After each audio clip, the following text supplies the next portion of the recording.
break-in process is pretty simple and pretty standard across most engine manufacturers, and it is basically do not idle the engine and you get it up to temperature. So for the first hour, you want to run your engine at varied RPMs. Go up to like say 4,500, 5,500, not wide open throttle, but 5,500, 4,500, somewhere in there RPM in order to get the temperature of the engine up. Once the temperature is up, 10 minutes is probably fine. You're going to now vary the RPMs, go down to 1,500, go up to 2,500, go up to 4,500, and just every 10, 15 minutes or so, vary those RPMs because you're going to be changing the load that's on the engine. So at 1,500 RPM, you're going to be plowing the boat, which is going to be, you're not on plane, you're plowing through the water, which is going to load up the engine.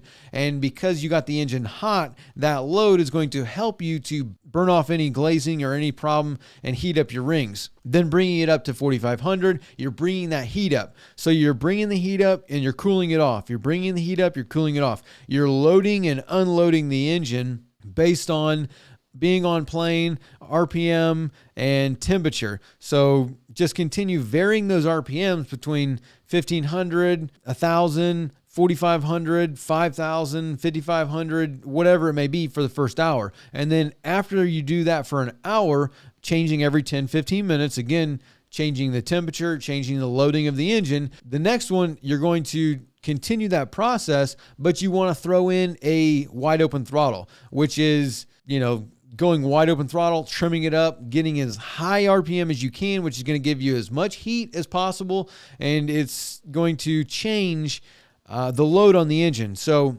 when we talk about load, you're talking about an engine basically has a horsepower torque curve. And without getting too technical, the more RPM you have, the more horsepower you're going to make. And at certain RPM, you're going to make more torque. And, as you get all the way up, at the end, it starts to curve off. So the most horsepower you make isn't, it is. The more RPM you get, the higher the horsepower goes. But there is a torque curve based on, you need air and fuel to make an engine run. The more air you get, the more fuel you get, the more horsepower you get, the more power you get, the more combustion you get. And the mapping of that is based on the timing.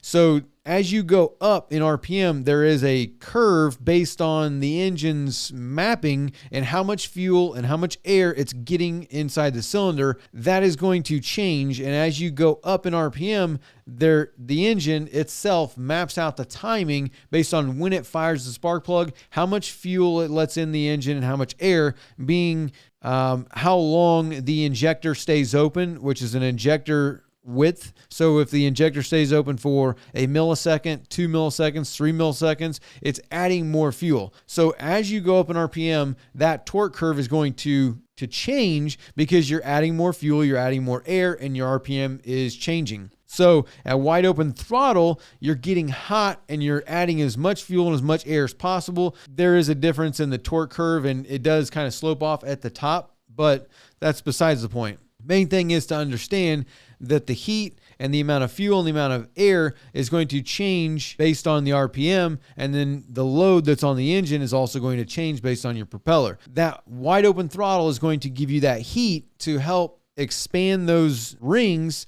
to scrape the walls of the cylinders, and the heat is also going to help to burn off that carbon and that oil deposits, which is the glazing on your cylinder walls. Now, if you like this video, you can watch the full episode over here, or you can watch another clip over here.